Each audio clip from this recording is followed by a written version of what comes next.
Let's get better. The mighty Wacky Rig. This is one of those goofy looking things that the first time you fish it, you're like, there's no way that's gonna work. I mean, you see it in the water and it looks like a soggy green French fry and you have to wonder, what is that? It looks like an easy meal, that's what it is. Even though it's one of those things that looks so silly, it can work really well in a lot of situations. Now, last time when we were talking about Ned rigs, we mentioned that the Ned rig was not the go-to solution in every situation.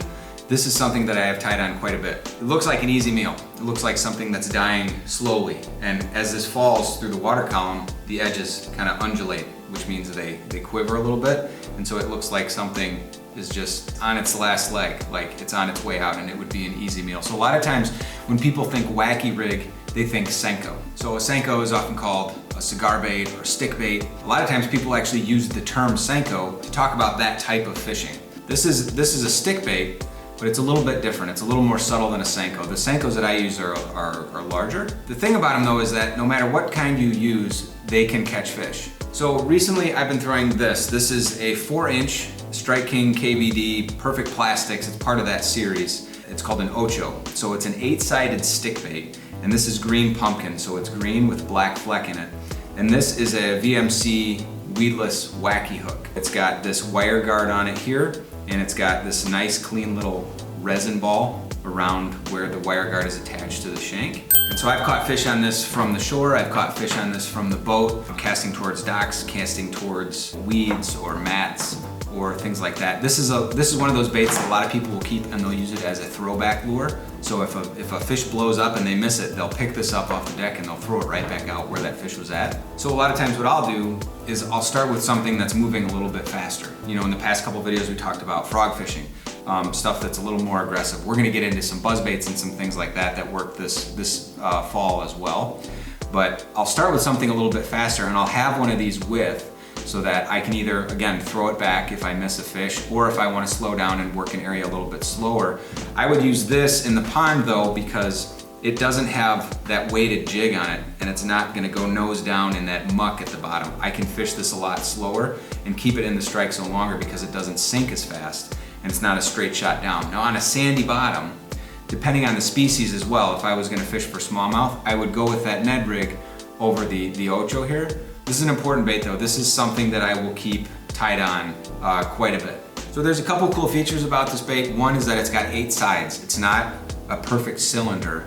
It's got 8 sides on it. If you look down it, you can see the flat edges. I guess they're not edges. I don't know what you would call them, flat sides. But this gives the bait a little bit of a different action, a little bit more of a glide as opposed to just a straight down fall. Again, the trigger with this, which with a lot of stick baits, is just those edges undulating as it sinks slowly. So it looks like an easy meal. It looks like something that's dying, that's on its way out, that they could just pick it up real quick. And one of the other things I like about this bait is that it comes with the glorious coffee scent. And the coffee scent is kind of a weird thing because it smells so good that you almost, like, it'll make you hungry. If you're hungry and you smell these baits, you'll be like, dang, I might just take a bite. I might just take a bite of that. I wouldn't suggest that you do that. It smells a lot better than power bait, but I think that it's okay though because I've had fish hang on to this, so I don't think it deters them, but I think what it does mostly is that it covers up human scent. Covers up the smell of our hands. If you're doing things with gas or oil, or if you're loading up, if you have other residue on your hands and you get it on the bait, you don't want it to have like a synthetic smell or a human smell. So this smell, it's got that coffee scent in it. Like I said, it smells really good, but it covers up, it masks the human scent and those other scents that could be present. It gives you a better chance of the fish hanging on, so you have more time for a quality hook set. He's playing possum. Reel in a little bit and lift him up a little more. There's a loon, right? What the heck? Hello. I'm glad you got that on camera, because what is happening right now? This is just the Great North experience of a lifetime. Whoa, lift that pole up, man. I'm trying, man. Let him, he'll pull drag, it's all good. He's getting tired. Whoa! Just kidding, he says. All right, let's net him. All right. So these Ike approved VMC hooks, they have an extra wide gap. The weed guard is not super stiff. It's not really rigid, but you want to make sure when you put this on your hook, don't put it down below the barb. If you put it down below the barb, there's a good chance that it'll get hung up on that barb. When you bend this and you set it up, you just want it to be just slightly riding up above that point there. If you take it out of the water and you can see that it's riding below, if it's getting pushed down below the barb, bend the wire a little bit and get it up near the hook point. That'll just help you get it out of the way faster when you do set the hook. And when you do set the hook, you don't want to hammer this home. This is not something that like you would set the hook with a frog. You want to raise and apply pressure, keep pressure on the fish when you set the hook. But you have to be careful because this winter, actually, I got out and I was using one of these hooks with a Senko and I hooked into a nice bass and I lost him because I jerked the hook out of his mouth.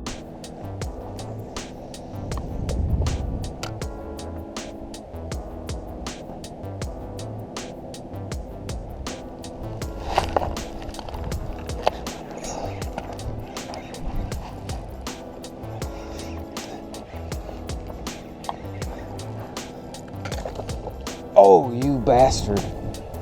No. Sissy hook set on it. Damn it. Dang it.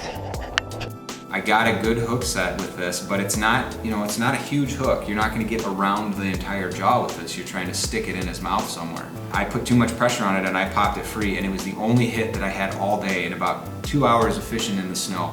That was brutal. That was absolutely brutal. So be careful with your hook set. Pay attention to what you're doing. Keep the pressure on them.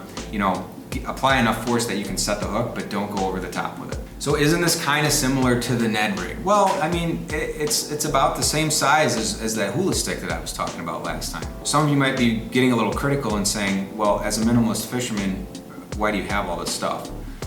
The goal of being a minimalist fisherman is to be extra critical of the gear that we have. So this is a completely different presentation and look than that hula stick when I rig that up.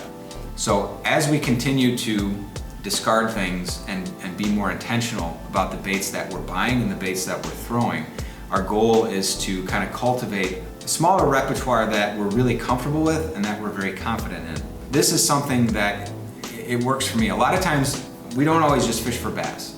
So when we go up north, we'll fish deep humps for pike or walleye, more often like toothy critters. So a lot of pike and occasionally muskie. He's shaking all over the place. What the hell is that? Is he moving, or is it like a combo deal where he's wrapped up on something? No, he just kicked his head. Kicked. Holy dude. He's coming up. Okay, we've Dude. got some cabbage on a large... Oh. What a punk. There's like 80 pounds of salad and a pike hooked in the back of the head. That's an okay pike though. That's ridiculous. You We'll throw spoons to start. Now spoon's a fast bait, fast retrieve typically, and it's all reaction. There's nothing about it that smells good or tastes good. It just comes through the water, flipping and flopping, and it gives off that flash. It looks like a fish.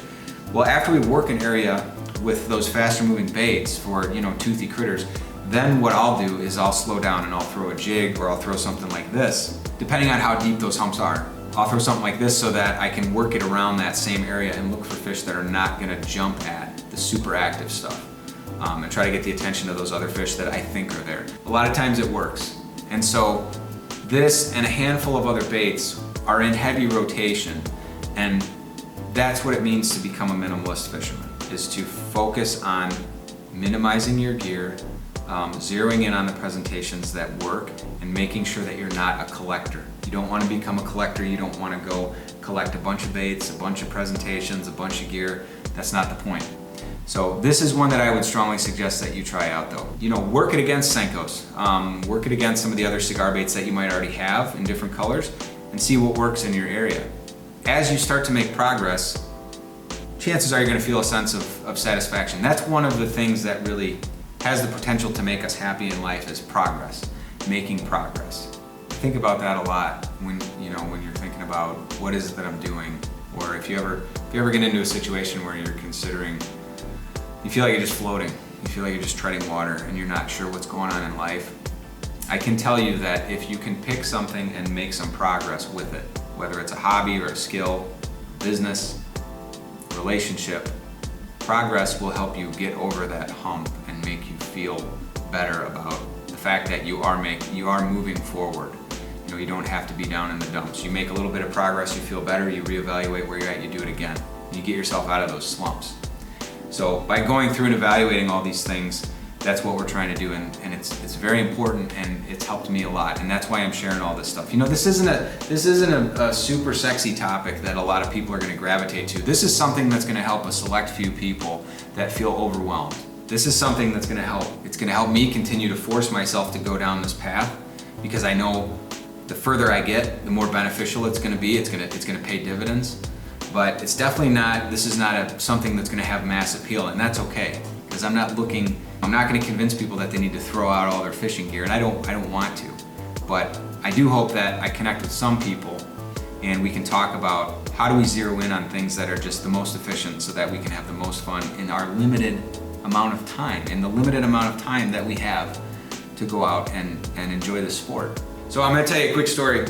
Like I said, a lot of times we go out to fish deep humps and we'll work these areas with faster moving baits. And so on one trip we went out and we were catching them on spoons. And my brother actually caught a great tiger muskie. It was 20 pounds, just under 20 pounds.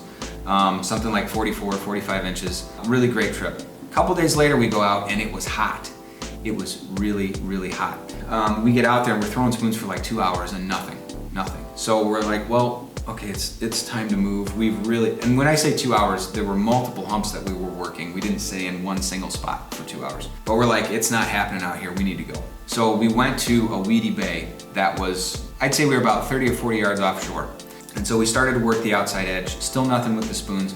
So I decided to switch it up. Well, I had a Ned rig tied on and I didn't want to go with that because I didn't want it dropping vertically down through the weeds and then that exposed hook getting hung up when I would try to, jig it at the bottom. So I went with an Ocho. Hey, man, it's time to fish the Ocho. I tied this straight onto my main line. It was fluorocarbon. So remember, with fluorocarbon, you're gonna get a faster rate of fall because it sinks. Monofilament, you're gonna have some stretch in your line and you're gonna get a slower rate of fall because it floats. So I tied this straight onto some fluorocarbon and it wasn't sinking fast enough. We were out and about, the weeds were growing in about like 10 feet of water or so. So what I did was I essentially made a Wacky split shot rig. So a split shot rig is where you take a plastic and a hook and you just take a split shot like you would fish with a bobber and you pinch it, 6, 12, 18 inches above your bait. And it's like a mini Carolina rig, it gets your bait down faster. I did the same thing here, pinched the split shot on about 8 or 10 inches above the bait and it caused us to fall a little bit faster. And within 10 minutes or so, I had a bass. And then within another 10 minutes, I had another bass. Ended up catching 3 or 4 on that trip, but by making the change, I was able to catch some fish that I wouldn't have otherwise caught. So that to me was an example of progress, and that's important. In the past, I would go and stick with a bait and be like, well, we're gonna fish spoons because we're looking for pike. And that's all. Well, the pike weren't happening. Pike liked cooler water, and it was hot. So we had to go and look for something else. And making that change allowed me to make some progress and learn something about the area and fish another presentation, and it worked. Now again, this bait will work around skinny water. It'll work around docks. Actually, one of my favorite things to do is take one of these and tie it on, and when I get back to the dock, if I know I'm not gonna be able to get out and fish, I'll take this on about 4 feet of line and just walk along the edge of the dock. And I cannot tell you how many bass have lunged out and scared the crap out of me attacking this thing and bending my rod over. Not giants, you'll see a lot of the pictures I post, fish that I catch with this, they're not giants. But when you're having a rough day or when you're just looking to have some fun, that's okay. Now, if I wanted to target larger fish, I could upsize this to a 5 or a 6 inch, I think that they have. Like I said, I think this is a 4. I believe I have some 6ers sitting around. One of these, but it's a good bait in a lot of situations. So throw it in skinny water, throw it in weeds, throw it against docks, skip it if you can underneath docks. Anywhere that you throw Wacky, throw this bait and give it a shot. I promise you, if you do that, you're gonna make some more memories of your own and you're gonna make some progress. And that's what matters. That's what matters. Go out, land some fish, tag me on social media, let me see what you catch. Love to hear from you guys. Let's get better. See ya.